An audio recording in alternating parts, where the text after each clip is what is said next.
The first person who's going to talk today is a man who's been described as a TV anarchist. His own motto is inventing the future. Variety has named him one of the digital dozen most influential players in new media. And I think he's going to turn us all into activists. So could you please welcome the first speaker of today? That's Robert Tercek. Thank you. Hi, thank you. I'm thrilled to be here. Thank you very much, Mark. I'm happy to be in Sheffield, this beautiful city. In my career, I do two things. I travel around the world and work with big media companies that are experiencing the effects of digital disruption. That keeps me quite busy these days. But I'm also the chairman of this really cool foundation. It's a little foundation in Malibu, California. And today I'm going to tell you a little bit about both things, the Creative Visions Foundation and digital disruption. Let's start with TV. We need to talk about television. It's important. There's a lot happening in the TV business right now around the world. Everyone's trying to figure out what's going to happen next to television. There's one thing I can assure you isn't going to happen, and it's the death of TV. You may have heard this expression, the death of TV. If you search it on the web, you'll find that there are hundreds and hundreds of articles written by various bloggers speculating about the coming death of television. There's no substance to these rumors. It's simply not true. If you look at the health of the TV industry, you can say that these rumors are kind of exaggerated. It's like that old Mark Twain quote about his death, as reported in newspapers, greatly exaggerated. TV's not dying. It's booming. On a global basis, the television business continues to grow. It's about a $500 billion ecosystem. Half of all advertising dollars in the world are spent on television. In the United States, where I'm from, the TV business will generate about $150 billion this year. More than $100 billion will be spent worldwide on programming. So TV is in robust shape. It's doing just fine. But TV is going to change. There's no question about it. There's tremendous forces at work that will cause television to evolve in interesting ways. So what's happening right now, I think, is way more interesting than the death of television. You know, this death of story is the simplest and easiest story in the world to tell. If you're a lazy blogger, it's easy to write that kind of us versus them, or someone's going to lose kind of a story. But that's too simplistic. What's happening is a little bit more subtle than that. Let me give you an illustration maybe from history. If we were holding this event here in 1830, we wouldn't be talking about the death of television. We'd be talking about the death of painting, because this new mechanical device had been introduced called the photograph, and it seemed to render all of that artistic accomplishment in painting obsolete. And there was some concern about what the impact of the photograph might be. Of course, prior to the photograph, if you wanted a portrait or a landscape or some other painting done, the only way the picture made, the only way to do that was to hire a painter. And so intense amounts of labor were poured into creations like this in the 19th century, and it seemed that the photograph would render all of that irrelevant. But that's not what happened. That's not what happened. Within 50 years of the introduction of the photograph and the mechanical reproduction of images, what happened is that we started to see a proliferation of new styles, starting with Impressionism, and then the Post-Impressionists, and then the Fauvists, who began to use color in extraordinary ways. And that brings us up to the 20th century. We had this kind of explosion of styles, I think, incredible diversity of styles that occurred. We went from looking at pictures like this to pictures like this, which became quite normal for us in the 20th century. With the introduction of film, there was another challenge presented to painting. And artists like Picasso and Braque in the Cubist movement attempted to speak to that change. They tried to address the changes introduced by motion picture. They tried to use the language of cinematography, cutting, close-ups, and different angles in their Cubist images. And that led directly to another movement, sometimes called the Orphist or the Orphic movement. So here we have an example, Marcel Duchamp, the nude descending the staircase. And this is an image that tries to capture motion and light in the way that's sort of cinematic. Now, this movement led directly to abstractionism. And so it really opened up an entirely new dimension for artists to explore. So we aren't talking about the death of painting here. What we're talking about is a completely new dimension for the artistic medium of painting, caused in reaction to the influence of mechanical reproduction of images. You see this pattern again and again and again in the history of media. Vaudeville was the place where the motion picture was first introduced. The vaudeville halls were where they first showed films. In some cases, it kind of displaced vaudeville. The films took over the stage, but it didn't kill vaudeville. Those vaudeville talents reemerged in television and radio. Soap operas on radio made the transition over to television and became some of the very earliest programming in TV. Even in music, when I worked at MTV, we noticed something interesting was happening in live music. That the audience that became conditioned to seeing music videos started to expect to see live performances that had more visual components. So it changed live performance, and I think for the better. These are pictures from the Billy Joel concert at the Hollywood Bowl just a couple of weeks ago. The thing was like an audio-visual spectacle. It was really quite cool. And so what you start to see then is this pattern happens again and again. Some new technology comes along. It looks like it might squish or displace or possibly kill off some old existing technology or medium, but it never does. It just gives it grounds for exploration, new forms, new styles. The way Marshall McLuhan put it, he said, a new medium never ceases to oppress the old media until it finds new shapes for them, new shapes and positions. I love that quote. And you can think of new media having this effect on television. It's causing TV to change rather rapidly. So TV must evolve. It's not going to die, but it certainly is in a state of rapid evolution. And the place to look for the evolution isn't on the television screen necessarily. It's on your mobile device. You see, video is now digital. It runs across every single device. We know that. This multi-platform, multimedia explosion.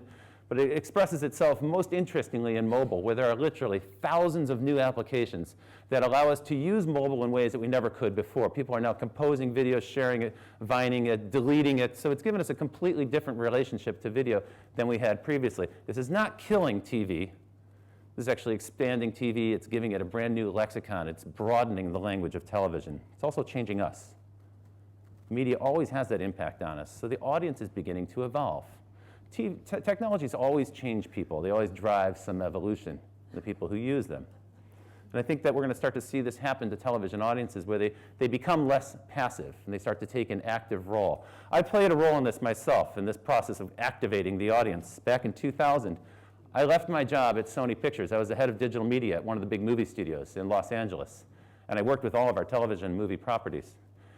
But I joined a company called Packet Video to be their first president of programming. Packet Video was the very first company in the world to put video on mobile phones. And now it takes a little imagination. Go back in your mind to 2000 and think about the mobile phone that you had in those days. It wasn't your cool Apple iPhone or your Android phone.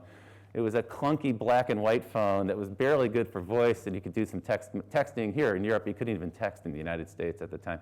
So it took heroic vision to try to imagine a video signal playing on those devices. And my friends in television thought that I'd lost my mind. They teased me about it. They said, look, video belongs on a television, just like music belongs on a stereo and games belong on a game console. This idea of platform jumping wasn't really something we were conversant with back in 2000. And besides, they said, who's going to carry a television around with them all day? Nobody seems to want to do that. So it seemed like a preposterous notion to put video on a mobile phone in those days. You can imagine how gratified I was just last year when President Obama celebrated his second inaugural ball by dancing with his wife, Michelle, in Washington. And if you saw these photographs, you probably noticed that quite a few people in the audience had their mobile phones. They were videoing. I said, there it is. See, there's the use case that people were so curious about back in 2000. But that's not what blew my mind. What astonished me, and I think will astound you, is the wide-angle shot. Because there you see that every person in the room was videoing this event. And we see this now routinely. When you go to live events, you see everybody is waving around a mobile phone, and they're videoing and often live streaming. Mobile puts me in media. It makes me a producer. This is one of the greatest changes that's happened in the 21st century is the democratization of media, the massive distribution of media creation tools to huge numbers of people. We can all participate in this global conversation. We use video for everything now. We record family moments with it. We'll take pictures and record things at live events like rock concerts. People life blog with it. They wear these things around their neck that just take automated photos constantly all day long. It's a little creepy if you don't like surveillance. We snap on cameras when we go skiing and skydiving and scuba diving so we can record those incidents. GoPro's launching a whole channel based on GoPro video, this kind of first-person POV camera. Soldiers in Afghanistan, NATO soldiers in Afghanistan, clip them on their helmets. So we have a first-person view of a war. We've never been able to see this before. And on the other side, shooting back, you can often find Taliban videos as well. If you look hard enough on the web, you'll find both viewpoints. So these are perspectives that, as a society, we've never been able to get before. They're presented to us for the first time because we have this revolutionary new idea that anyone can record video anywhere. Here's an example of an incident. You can fade this up a little bit. This is a very typical video in Los Angeles. You see these almost every day. Police car chase, some fugitive is under is being pursued by the police in high-speed pursuit. But you'll notice there's something strange about this video. This isn't actually a TV clip. You notice the camera's wiggling a little bit. It's shaking a little. Someone's shooting this with their mobile phone. Can you fade it up, please? To the west and towards LAX once again. And again, thankfully for the Holy shit!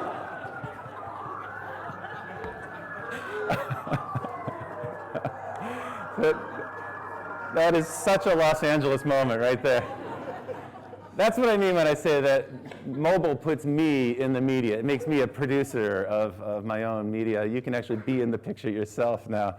So there are almost 2 billion smartphones in use around the world, about 2 billion smartphones. By the end of the year, there'll definitely be 2 billion smartphones in use.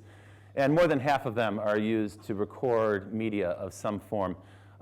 Half the people with a smartphone use them to record media.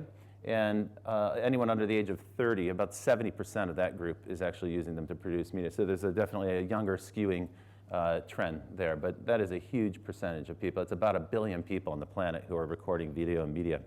We started to see some real impact from this idea. Now people can organize very, very swiftly, and they often use media as the tool to do this. We saw this happen in Iran in 2009, in Cairo and other parts of North Africa, and the following year, Occupy Wall Street movement that began in New York but quickly expanded to 900 cities around the world in 2011. And then just last year in Taksim Square, the Gezi Park incident in Istanbul, that kind of resonates even to this day. In every one of those cases, it was video that triggered the event. It caused people to understand what was happening. People who weren't present found out about it by virally shared videos. And people who are in these movements are very clear about the tools they're using to communicate. They spray graffiti on the wall so you know how to find them, which hashtags to follow, and so forth. So you'll start to see that every time there's a spontaneous, self-organizing network of people that arise in a country that emerge to protest, demonstrate, or advocate for change, you see that they're using these tools to communicate. You'll see video cameras. And this is people power on a kind of exponential scale. This has never occurred before in history. There's never been a way for groups to organize without leaders. But now we have that, spontaneous, self-organizing, leaderless networks that emerge very, very quickly. In Taksim Square last year, when the protest broke out in Istanbul, the police responded in a heavy-handed way. There were a very small number of demonstrators. The police overreacted. And the video from those events caused tens of thousands of people to leave their homes within hours. They were marching across the Bosphorus Bridge. Within 24 hours, 900 protests broke out across Turkey. That's the power of mass media in the hands of people. So while the demonstrations were happening in Egypt, in Cairo, I did a search. The first weekend of those protests, I did a search on Google to see how many photos I could find. I found an astonishing 23 million photos have been posted in just the first 4 days of that incident. 23 million photos. We're producing content at a prodigious pace, and we're sharing it faster than ever before in history. I did a little bit of research and compiled some numbers together to get a sense of how big photo libraries are on the internet and in the real world. The largest printed photo collection that I'm aware of is in the US Library of Congress. They have just under 15 million printed images in that library. Now compare that to Flickr, which until recently was the biggest database of images on the internet, the biggest file. There are 8 billion photos approximately at Flickr. Of course, this number goes up all the time, so I'm probably out of date a little bit there. But then we have the phenomenon of photo sharing at Facebook, which is really only about 3 years old. Facebook has about 250 billion photos, making it the largest repository of photos on the planet. If you look historically from the very first photograph in 1826, it took us almost 200 years to get to the point where we were producing 100 billion images a year. So in the beginning, of course, very few photos were made, but we really didn't get to the point of photography as a mass medium until the 1960s. You can start to see the number of photos increasing. And then by the 80s and 90s, we had those cheap disposable cameras, and so lots more people had access to cameras. But after 2000, when we hit the 85 million photo mark, after 2000, something extraordinary happened. We saw this, an incredible peak, a threefold increase in 1 decade. And that's the time when digital photography and mobile photography entered the picture. And just in the last 3 years, look what happened. We doubled the number of photographs taken. We're now on track to produce about 650 billion images this year. Of course, these numbers are an estimate. I can't be absolutely certain about that. I don't know if anyone can be. But using the best available information, I arrived at that. This is what exponential growth looks like. And when you look at video being produced by people, you see something quite similar. This is the number of hours of video uploaded to YouTube every minute of the day. 100 hours of video is uploaded to YouTube every minute of the day. More video is uploaded to YouTube in a month than all broadcast television that has aired since 1948 in the United States. It's astonishing how much video is being produced by people. Half the video on the internet is being served by YouTube. And we're only about a third of the way there. So this year, the UN estimates that 3 billion people will have access to the internet. As you can see from this map, there are plenty of places on the planet that haven't yet been wired. But we're rapidly moving to a point where everyone's going to have access to the internet, or most people, I should say, will have access to the internet. So we can expect this 3 billion number to double by 2020, by the end of the decade. And the reason we can expect that to happen is that smartphones are becoming cheaper and cheaper. They're replacing those old feature phones and cell phones from the past. This is a Firefox open source smartphone that's produced in partnership with Telefonica by the Chinese manufacturer ZTE, and there are several manufacturers making these. These are very cheap smartphones. It's not an iPhone, it's not even an Android phone, but it's a pretty good smartphone. It does the job, and it sells for 65 euros. You can expect that price to drop to about 30 euros. We're going to approach a disposable smartphone by the end of this decade. And this is how the next billion people are going to access the internet, through this phone. So today, we live in a society that is the most documented human society ever on Earth. And I think there's some profound implications there for people who are in the documentary film business. This is actually worth contemplating for a moment. We're recording everything. We're sharing everything. We generate a stupendous amount of data. In 2010, we crossed the zettabyte threshold. If you're not familiar with that term, you probably know megabytes. When you download a picture on the internet, we measure it in megabytes, or a song. If you're editing video, you know about terabytes, because that's what you're using for storage, and that would be 1,000 megabytes. And then we have higher expressions of that, exabytes, petabytes, and so forth. Well, here's a drive. This flash drive holds a gigabyte. Now imagine a pile of these. That's 1 million of these 1 gigabyte drives, 1 million of these. And now imagine 1 million piles of 1 million of these. It would fill this entire town and probably half of northern England. 1 million gigabytes. That's what a zettabyte is. That's how much data we generated as a society in 2010. And the data scientists estimate we're going to increase that 35-fold by the end of this decade. So as a society, we're generating prodigious amounts of information, huge amounts of data. Now, for most people, we react like this, go, oh my God, data overload. I can't cope with it. I have enough email in my inbox that I haven't read yet. Now I have to deal with Vine. So we have too much incoming information to process. But for other people, certain other groups, this is a new gold rush. Futurists like to say that data is the new oil. And that sounds like a cool phrase, right? It sounds like an oil rush. But if you think about the implications of that and the implications of comparing this to the oil economy, which has been the source of so much bad stuff in modern history, you can actually start to see kind of an eerie parallel there. And I think it's actually kind of a troubling metaphor. Data is the new oil. It means it's a resource to mine. What it really means is that you and your behaviors are a resource to be mined by other people. That's big business. There are thousands of companies tracking every single click that you make on the internet. In a 24-hour period, using the internet, normal daily usage on your phone, on your browser, on your computer, more than 100 companies will be tracking your behavior. You'll have that many cookies and third-party cookies and other kinds of beacons inserted in your computer that you're not even aware of. They're tracking your behavior because this is what advertisers are interested in. This is the business model of the internet. So we're moving from data that looked backward in the past, that we could record and see what happened, see how people behaved, analyze that, perhaps find a pattern, to predictive analytics, where we can guess what's going to happen next. With a big enough data set and enough users regularly being tracked, you can start to predict what people are going to do next. Just before this talk, I was chatting with a few people over here about the kind of creepy Orwellian feeling of predictive data behavior, predictive economics. It's astonishing how much data is being collected by us. So some people say surveillance is the business model of the internet.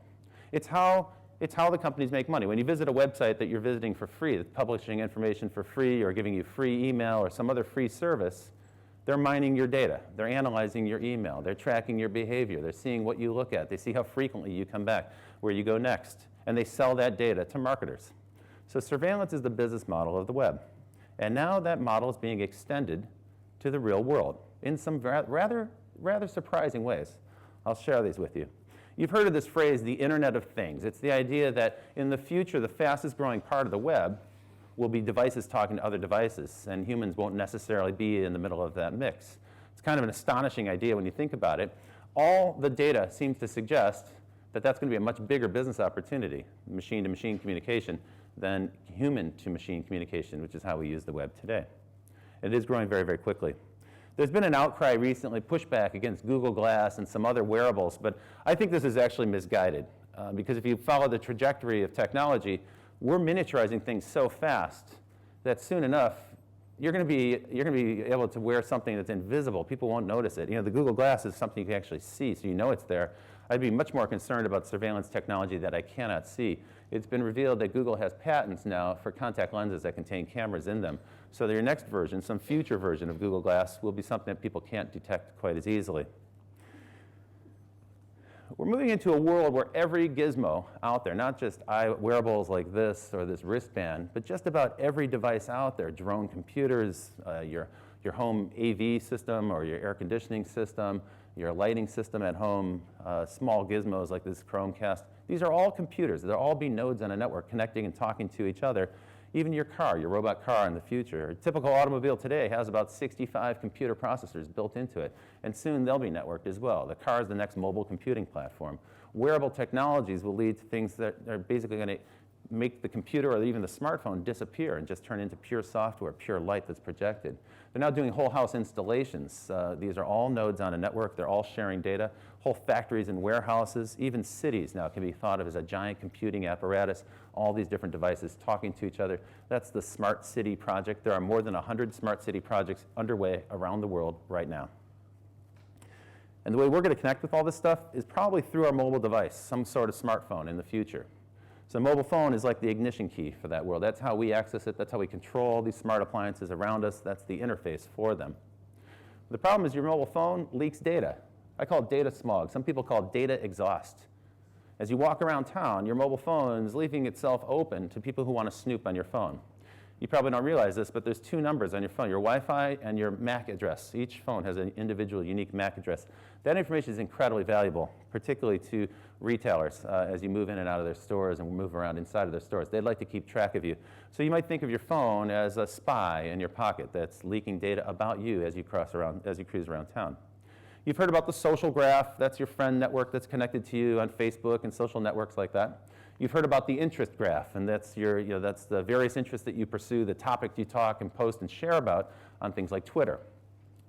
Well, now there's a new thing called the physical graph, and it combines your locations that you check into, your GPS data, and what's around you, the proximity graph, the information around you, the network of devices that you connect to. That's your physical graph. And so there's actually now emerging a new science that can track people as they move around a city day to day. A mobile phone allows that to happen. So the next time you're in the supermarket, you might want to think of that as a snooper market instead, because in fact, they're tracking you. You're going to hear a lot about beacons this year. Beacons are new technology. They look like this. They're meant to be visible because they want to reassure people that this is benign. So they're bright colored. You can see them hanging on a wall. They look different from anything else. They don't want people to be freaked out about this and think it's Orwell. But these are very much designed to track people in retail environments. The term they use for this is micro-locations. They'll be able to pinpoint where you are thanks to your smartphone. They'll be able to pinpoint it with millimeter accuracy. So this is way better than GPS. It's way more precise. And there's a lot of cool new businesses that will come from this. This is not necessarily evil or bad. It's actually going to benefit us in some ways from a marketing standpoint. But still, it's a really new dimension, I think, of tracking human behavior and in cities in particular. These are photographs from new technologies that are being introduced in retail shops in the United States. I don't know the status of this kind of technology in Europe where you actually have privacy laws. In the United States, we don't seem to embrace that idea too much. But what you can see from this is a surveillance camera is actually tracking people as they move through the store, and it's tracking each one with a different color, so you can follow their path. So for the retailer, they're able to start to put together a heat map of the store. They can see the aisles and the sections and the displays of the shop that are the most exciting, the most interesting, where people linger and spend the most time, and they can correlate that with cash register data to see which displays are working and which ones aren't, so they can actually optimize their store. You might think of it the way we think of web analytics on a website. It's very similar in concept. So we're now going to have retail store analytics that show you which parts of the store attract traffic and retain it. And when you combine that with some other data points, such as facial recognition, this is a photograph I took of myself at a demonstration of facial recognition technology, which is designed for retailers. And you can see I was smiling, and it said, oh, I have joy. I'm experiencing joy. You can see over here, there's a whole menu of different kind of emotions that they're going to be able to track. Now, this company assured me that they don't save the data. Yeah, exactly. That was my reaction as well. Now, combine that with payment information, and you've got a perfect thumbprint on somebody. You've got a perfect way to identify them. So today, in big box retailers in the United States, they won't tell you this, but they track every MAC address from a phone that walks in the door, and then they compare that at the end of the day to credit card transactions at the retail terminals. And with 2 transactions in a period of a month, they can pinpoint you. They know when that MAC address shows up, they know which credit card is associated. Once I have a credit card, I can actually get all kinds of financial data about you. I can buy database enhancers that will tell me where you live, whether you have a lease on a Lexus or a Mercedes or some other car. I can find out all about you with that information.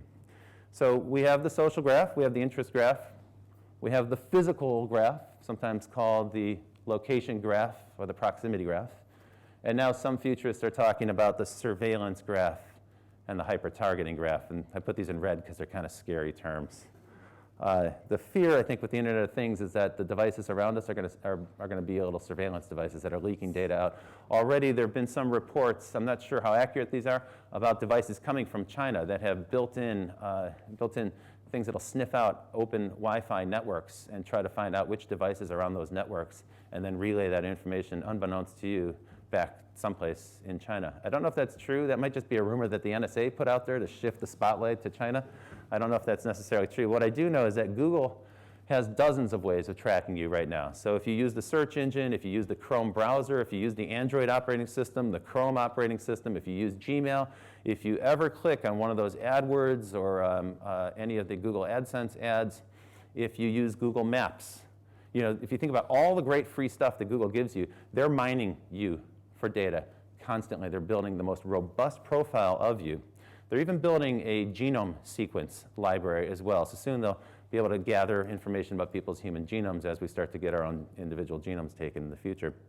Google bought Nest. Nest is one of the leading companies in the Internet of Things. Nest builds smart devices in the home, HVAC monitors so you can use them for your air conditioning and heating systems, and smoke detectors. What's interesting about the Nest devices is they pay attention, they're sentient, they can sort of see what's happening in the room around them and who's moving around, and if there's no one home, they're smart enough to shut the systems down so you can save some energy. That sounds great. But that means now Google knows when you leave your house. And if you're using an Android device, they know where you're going next. And if you've used Google Now is actually predictive. It'll guess where you're going, and it'll start to give you recommendations based on that place. This is in the real world. This is not on the internet. This is starting to permeate the world around us. So we have this perfect confluence of interests. Big business, which desires profit, and government, which desires control and power. And this is where surveillance state is heading. This is why we have this pervasive surveillance state. Just over a year ago, Edward Snowden released documents to some intrepid journalists that revealed surveillance on a massive scale. The NSA is recording phone calls. They can record an entire nation's phone calls and store them. They're intercepting billions of email messages. They're downhauling all kinds of information from social sites that we've posted there quite innocently, thinking we had it under our control. It's been a year, but nothing's changed. What's astonishing to me about this story is so little has changed in a year. We should be outraged. We should be out there protesting in front of our government offices, but most of us just go on. You know why? We'd rather get the free coupon and the free email and not change our behavior. So next time your friends tag you on Facebook, think twice about that. There's a Facebook camera. It's called Face Deals. It's going to be installed in retail shops so that they can recognize you when you walk in and they can offer you something right there. If you like the shop, they'll be make an offer for you. And of course, we just found out that here in the UK, the GCHQ, and in the United States, the NSA, have been intercepting these libraries and downloading these libraries of photographs with all the tags and information. That means right now, if you've been tagged on Facebook, probably that information is in a government database somewhere. I don't mean to single out those two governments. That's sort of been the story recently. You know, it's the UK, it's the US. Because of the Snowden leaks, so much of the information involved the spy agencies from those two companies. But it turns out every government is a dataholic. Governments love this. They crave this information. They really want it. Of course, in the United States, we scared everyone with this notion of the Total Information Awareness Project. We have these huge data centers being built now in the desert in Utah where they can store everything that they're recording. That causes us some concern, but you must assume that every nation that can do this is going to do the same thing. We may not hear about it. They may not talk about it. Their citizens might not be allowed to protest it, but you can be assured that it's happening. The part I want to direct your attention to is what's happening at the local level. Local law enforcement is being co-opted by these national spy agencies to surveil their own citizens. This device is called a Stingray. It's in use in the United States. You can put it in a van, a truck, or you can even carry a version of it in a backpack. And this thing mimics a cell site for a mobile phone network. So it acts just like one of the antennas for a mobile phone system. And your phone, when you walk around the mobile phone, it's basically constantly transmitting a message to the tower saying, here I am, identifying itself. That means every phone within radius, sort of cell site radius of this Stingray device is identifying itself. They can start to pinpoint cell phones at certain residences. So they can start to identify telephone numbers with residences. They can even intercept the entire call using this system. This device is called Cellbrite. You can be pulled over for a routine traffic infraction in the United States. They can ask to see your mobile phone, and whether or not it's locked, they can plug it into this thing and downhaul all the data off of it, all your email, all your contacts, all the documents and photographs, all your location data in just a few seconds can be sucked into this thing called Cellbrite. Police carry these in their cars. A year ago, I did a report on a technology that's been developed by DARPA, the Defense Advanced Research Projects Group, that's developed so much technology, including the internet. It's part of the US Defense Department. They developed a new thing. It's called Argus. It's like an eye in the sky. They wanted to develop this very cheaply, so they used the simple cell phone cameras that are built into your cell phone today. They attached 360 of them to a ball about the size of a basketball, and then they hang this whole unit on the front of a Predator drone, an autonomous drone that can fly around, and they can program that drone to hover over a certain spot 24 hours a day, and it can record everything that goes on with these 360 cameras. And they can actually zoom in and get pinpoint accuracy, so you can start to see things with incredible clarity that are happening on the ground. With 2 Predator drones operating in unison, they can keep a spot under surveillance 24 hours a day for as long as they want. The data is stored on the Predator drone, and it's also streamed back to Earth, where it's backed up on the ground, which means that the police have the ability to backwind and go back and see what happens. So if there were an incident that occurred on a certain street that's reported perhaps the next day, they can go back and pull up the video and say, show us what happened yesterday between 3 and 5 o'clock at this particular intersection. And then they can say, show me all the cars, zoom out a little bit, show me all the cars in that area. Okay, follow that white car, and they can backwind back and follow the path of that car to the house that it came from, and they simply have to send a squad car there with 2 officers, and they can make an arrest based on photographic evidence. This is astonishing. I talked about this last year. People said, you're paranoid, you're crazy, that's science fiction, it can't be happening. Just last week, it was revealed that this is being used in Los Angeles, in my city, right now, and several other cities in the United States. So the police have this capability. I don't think it'll be too long before it starts to show up on these shores. Like it or not, we're moving into a world where everything's being recorded all the time. It's just too cheap. It's easy to record it, store it. It might be useful in the future. You've heard all those reports about how London is the most surveilled city in the world. That's based on some spurious estimates that were made in 2002. Back then, I was talking to the guys at Philips, and they were very proud to tell me that they had installed 10,000 cameras, traffic cameras, in the city of London. That seemed like a lot to me, 10,000. But if you think about it, each intersection probably needs 8 cameras, so it's not that much, right? By now, there are at least 500,000 cameras in the city of London. Now, until recently, they weren't very effective. You probably are aware of this. In the UK, it didn't necessarily drive crime rates down. And that's because you had to have some human being at the other end actually looking at the cameras. If that person were up to get a cup of coffee or tea or something, they might not be paying attention at the exact right moment. But now those systems are being automated. They're being run by artificial intelligence.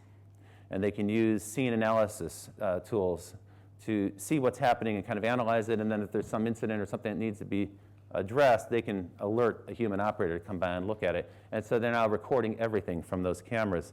This is quite extraordinary. What we're looking at here is what's called gait analysis. Gait analysis. It turns out that each human being has a unique way of walking. It's just like a thumbprint. It's a unique signature. Until recently, there was not much we could do with that information, but now with these surveillance cameras, we can analyze each scene, and so they can pinpoint you. They don't even need facial recognition. They can pinpoint you just based on the way that you walk. Of course, we do have facial recognition. Facebook just revealed that they have automated face recognition that's approximately as good as a human being. This technology or similar technology is being used in the United States by police officers. So when they make an arrest, they can take a photograph, compare it to a database right there while they're talking to that person, find out if they're a fugitive. And another kind of chilling trend in the United States is the prevalence of automated license plate readers. These are technologies, cameras that are mounted on police cars, and then there's a piece of software running on a computer.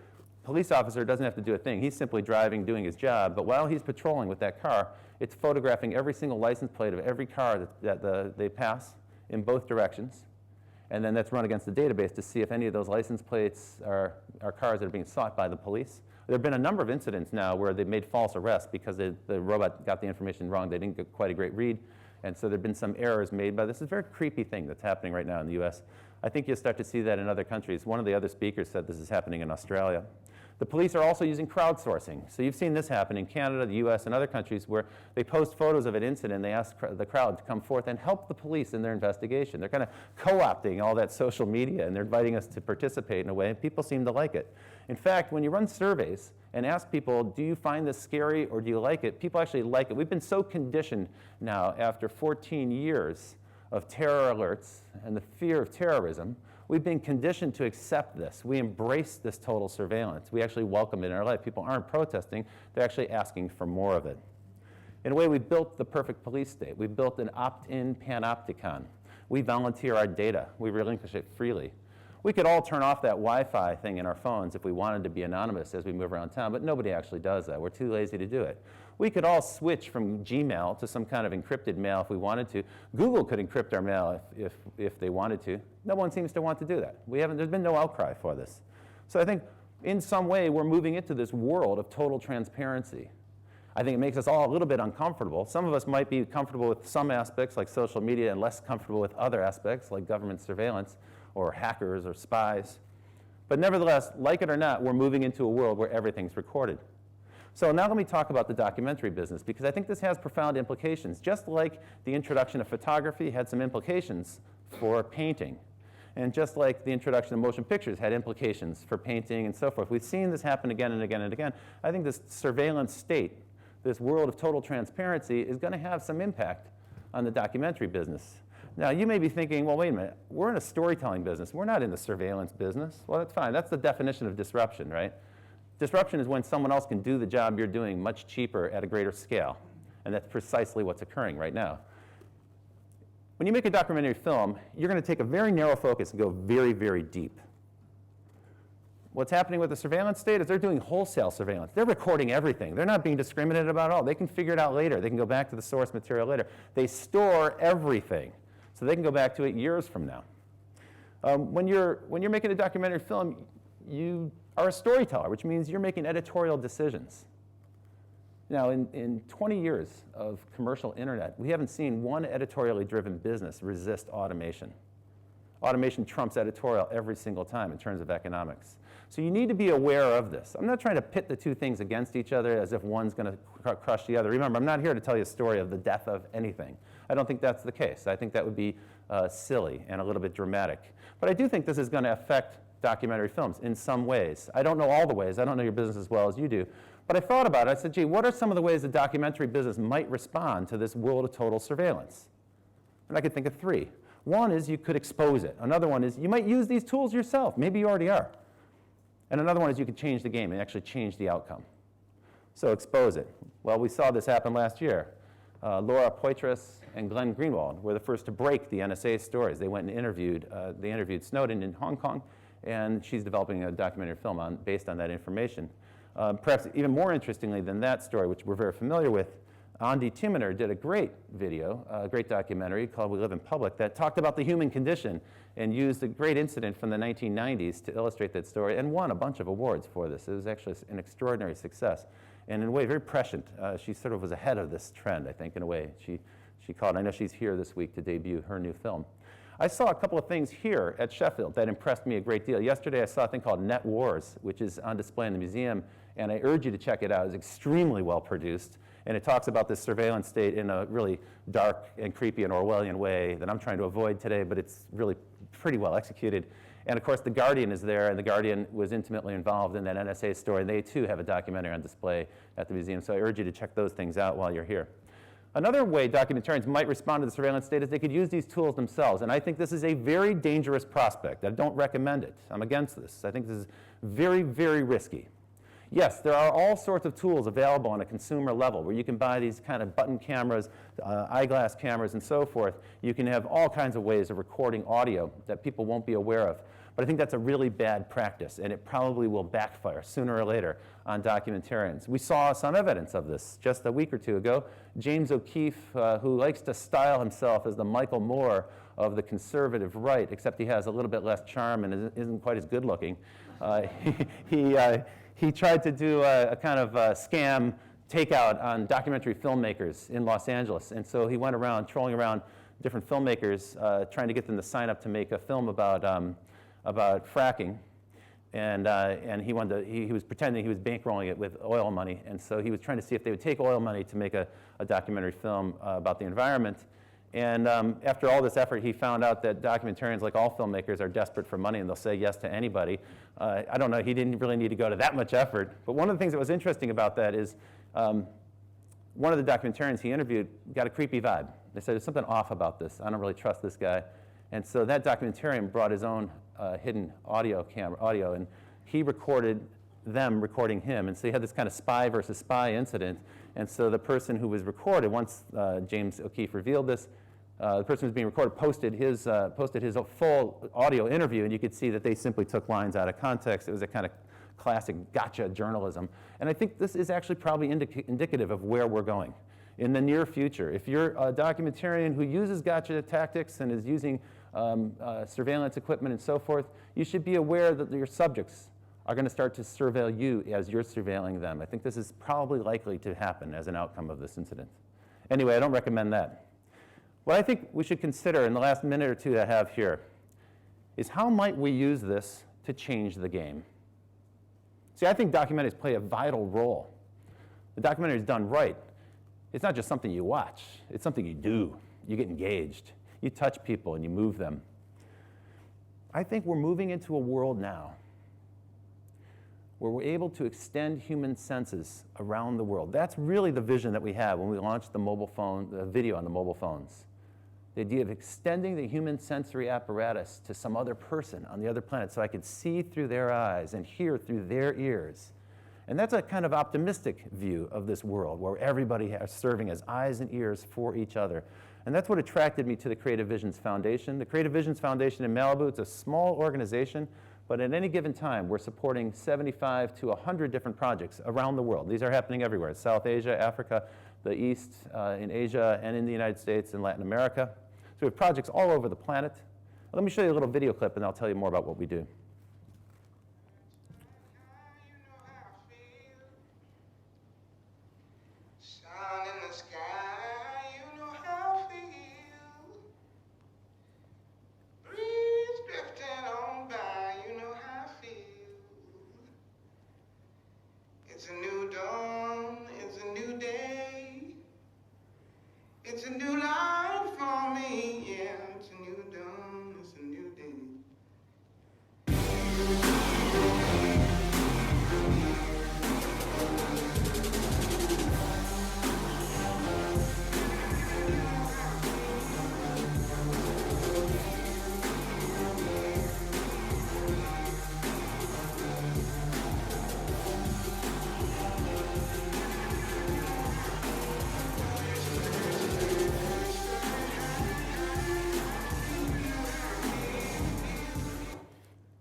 At the Creative Visions Foundation, we believe in art, adventure, and activism together. The people we support, we call creative activists. Now, you're familiar with political activists. Those are people who advocate for political change. They're the people who are protesting in the streets. You know about social activists who try to affect some social condition and strive for a change. A creative activist is different. A creative activist is somebody who uses media and the art to change the world for the better. That's the mission of the Creative Visions Foundation. Now, let me show you some of the exciting examples of documentary films that are being produced right now. Frame by Frame is a film that takes us to Afghanistan, which is one of the countries that has the least amount of surveillance historically. Until fairly recently, the Taliban had forbidden photography. During the time of the Taliban regime, there were no photographs taken. It was illegal to take photographs. This film follows the story of 4 photojournalists in Afghanistan. And we believe that just by recording this simple story of these 4 journalists in this time of transition when NATO is pulling out of that country, we may actually help preserve free expression, the free expression of ideas and photojournalism, whatever may come in the future. That's one way we can do this. By documenting this story, we can actually affect the outcome of the future of that country. Another project is the One World film. This is One Day on Earth. Sorry, I was thinking of the title there. One Day on Earth is a great film. It's done in conjunction with the United Nations. Every country in the world contributed some film. This is a crowdsourced movie. So the producers of this invited people around the world to upload incidents that they recorded. And this film actually, it's kind of an ongoing project, tells the story of the entire globe in a single day. So this used crowdsourcing. It used all the mobile video technology that are in the hands of people right now to tell a gigantic story. Talib tells the story of Senegal's most neglected children. These are young boys who are sent to orphanages, who are sent to schools, sometimes the Quranic schools, but they're treated terribly, almost like slavery. They're made to work in horrible conditions. They aren't really taught much of good. What's interesting about this documentary film is it wasn't just a documentary. The filmmakers worked closely with a number of organizations. It's impossible to read this, so I'll zoom in for you. You can see that they organized a global network of nonprofit organizations, of aid organizations, cultural institutions. So the filmmakers were actually advocating for change, and they made their film an integral tool for education. It's being used in many parts of the world right now to build awareness. They've also managed to achieve some real-world outcomes by shutting down some of those bad schools, by freeing some of the students and putting them in other schools, and so forth. The producer of that, Danielle Kahn, she actually was motivated to go one step further. She started her own festival, her own awards ceremony, called the Social Impact Media Awards, so she could create a platform to recognize other filmmakers and give them support for people who are driving for social change. So this is filmmaking that isn't designed for passive audiences. This is filmmaking designed to activate the audience, and I think that's a profoundly important shift. One Little Pill. This tells the story of a medical treatment for alcohol addiction that's been available for many, many years, but it's rarely prescribed. It's actually very difficult to get here in the UK. You have to demand it and jump through all sorts of hoops to get it. This film was produced with a group that created a foundation. So they did the 2 things together. And the foundation has actually saved several lives. During the making of the film, they claimed that they saved 3 lives. And around the world, they're making people aware of these treatments, and they're making them available to people. So again, it's a tool that's used to not just educate or make aware, but actually drive to a positive outcome. And finally, the film that I'm most impressed by, Give Up Tomorrow. I think those filmmakers are here in the audience with us today. Free Paco. This tells the story of a miscarriage of justice in a corrupt judicial system in the Philippines. This person is a subject of the film named Paco, has been in prison for more than 10 years. Trumped up charges. He couldn't possibly have committed the crime. This film comes with a built-in sense of moral outrage. But too many films give us that sense of outrage and just leave us in that state, unable to do anything about it. That's not the case here. These filmmakers got involved with the Innocence Project in the Philippines that's helping to restructure the Philippine judiciary system. They got governments involved. They actually encouraged the Spanish government to get involved. And with Spanish government intervention, Paco was moved from a Philippine jail to Spain right now, where he still, unfortunately, is not free, but he's treated under much better conditions. And the Spanish government has put in a formal request to the Philippine government to pardon him, to free him. This film is a very powerful story. But what's important, in my view, is that they actually got real-world results from this. They galvanized the Filipino community. They galvanized audiences all over the world. They even got the band Depeche Mode to come in and endorse Paco and endorse Paco's freedom as well. And so these are films that drive to real-world results. We believe that art can change the world. It really can change the world. And so just as photography shifted painting into an entirely different direction and other art forms were changed by new media, new technology that came, I think documentaries are going to change as well, because social media is transforming the way we find out about ideas, but not just find out and hear about ideas, also how we communicate those ideas, persuade other people, cause people to take action, even the way we fund change. Social media is driving radical social change. And that's how we move from being observers of phenomena to activists who actively transform society. Thank you for your time and attention today, and I hope you enjoy the rest of this show. This is a great, great program.